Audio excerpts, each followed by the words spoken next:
What is up, people? Joe again from Grindhouse Grotto. Welcome back to my channel. Hope you all are having a wonderful afternoon. Today I'm going to be continuing my ongoing series entitled The Forgotten Zombie The Left Behind, Episode 3, where I'm going to be reviewing 1986's The Video Dead. Scream Factory released this several years ago, double pack. Comes with TerraVision and The Video Dead. I'm not aware of another release for this film, but it's a pretty good solid release. It's, like I said, double feature. Each movie's got its own disc. It's got a good slew of special features on here. For a double pack, it's pretty good. But anyways, this is just a really fun film, guys. I felt it was very deserving to have in this lineup for Volume 2.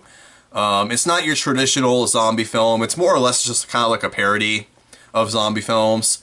I would say it's kind of similar in tone to Return of the Living Dead series.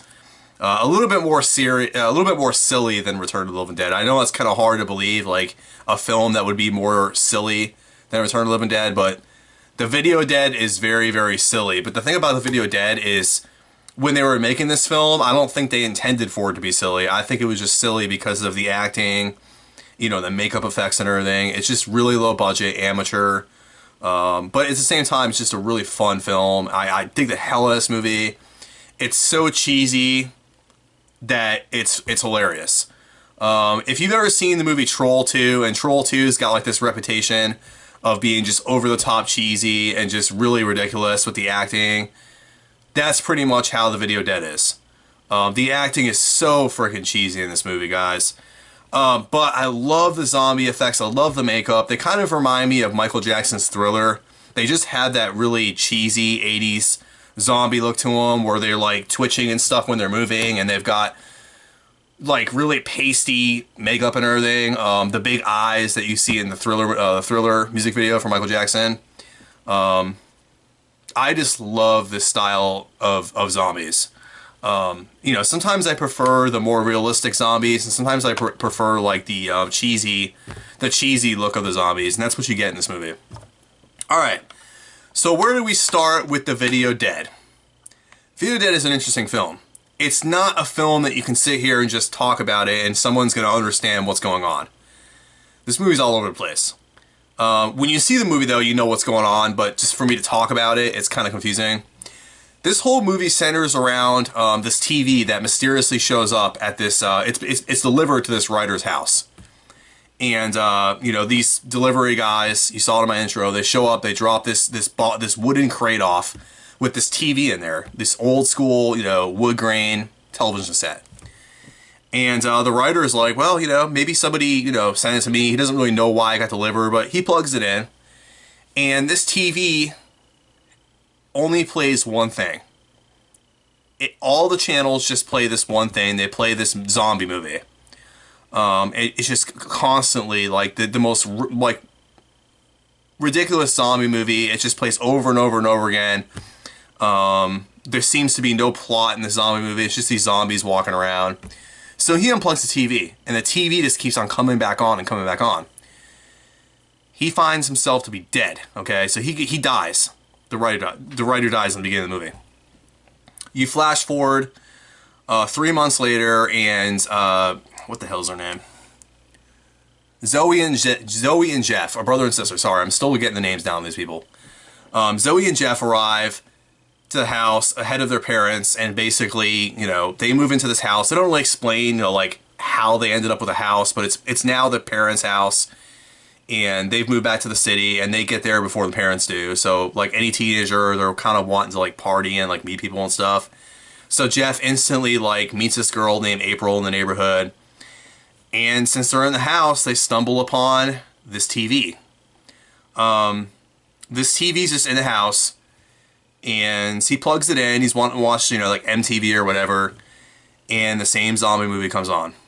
Now, he gets this like recording on the TV. So this guy comes on the TV and he basically states that like, you don't know what you're getting yourself into. You have to destroy this TV, or you have to prevent the zombies from coming out of the TV, because the zombies in the TV are real. They're trapped in this movie within inside the TV, and eventually they're going to get out. So he warns them that the only way to do that is basically, you know, put a mirror around around the screen of the TV, and then put mirrors throughout the house because the zombies can't stand themselves. They can't stand the way they look. So this movie kind of like rewrites the narrative for zombies. Like it makes its own little alternative like rules for the zombie films, which, you know, everything was pretty much set in stone from George Romero and these other zombie, you know, zombie grandfathers.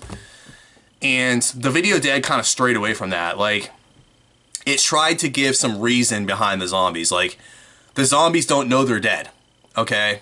And so they go around, they do things thinking they're alive. And so the only way to stop them is to make them, like, humiliated by, like, to make them realize they're dead. And then they'll just die. And because they absolutely can't stand the way they look, okay? It seems bizarre, but you guys gotta see this movie.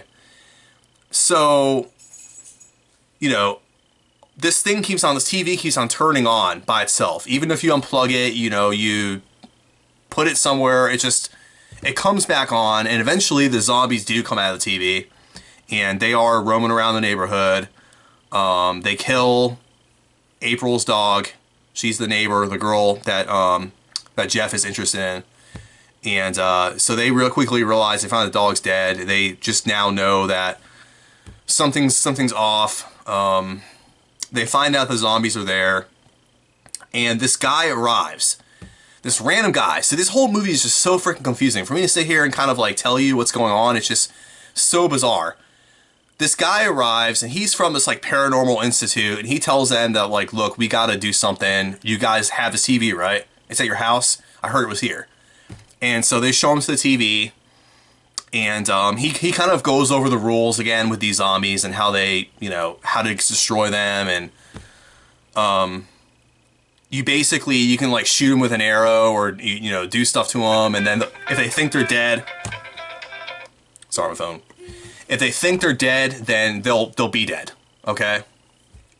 So that's pretty much like the whole plot of the movie. It seems like really crazy and really cheesy, but I promise you guys, like this movie, I think I like it so much because they changed the rules a little bit and they made it like, I don't know, it just seems different. And I like this. I like the way the zombies look and just the whole story. I like the fact that it's cheesy. I like it for the same reason that I like Troll 2.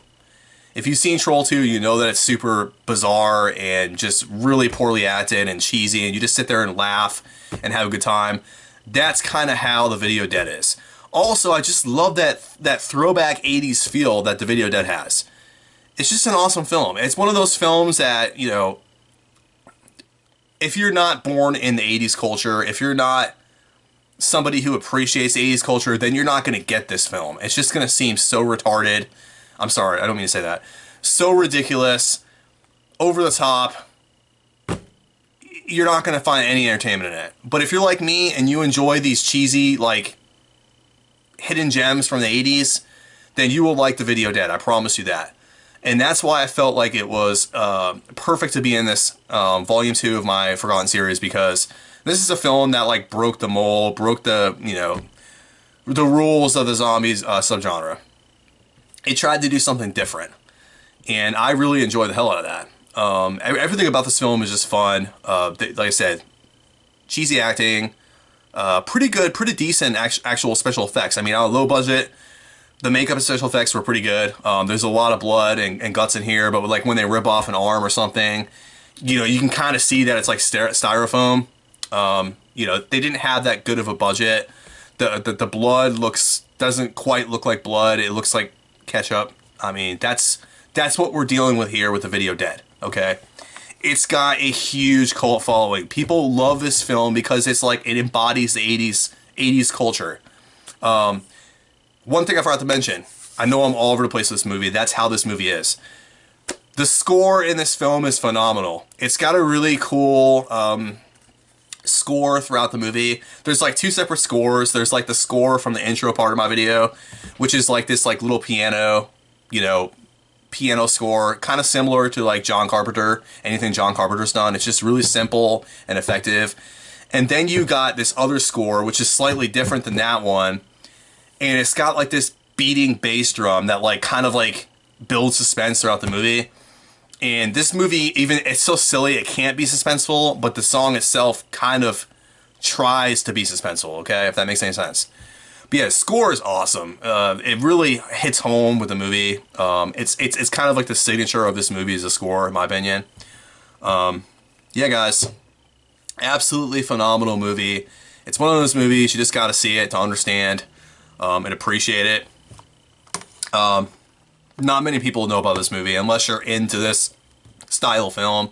If you love the cheesy 80s movies like I do, if you you follow some groups on Facebook or social media that for low cult following type movies, then you will know about the Video Dead. But the casual horror fans probably never heard of the Video Dead, and that's why I wanted to incorporate it into my Volume 2 of Forgotten series. But anyways, guys, I hope you enjoyed this video. I'm sorry that this was like a really bizarre review and all over the place. I tried to explain it the best I can. It's just a really bizarre film. I dig the hell out of it, though. Go ahead and check it out. Like this video if you enjoyed this review. As always, all support's greatly appreciated. If you're new to my channel, go ahead and hit the subscribe button. And I hope you all tune in for my Saw series that's coming up. I'm going to have a hell of a time reviewing the Saw films. I was actually supposed to start it yesterday, but I had something in my personal life that came up, and I apologize. I'm going to get to it today. I'm actually going to do 2 reviews today. I'm going to do Saw 1 and Saw 2. So stay tuned for those reviews, guys. And until next time, take it easy.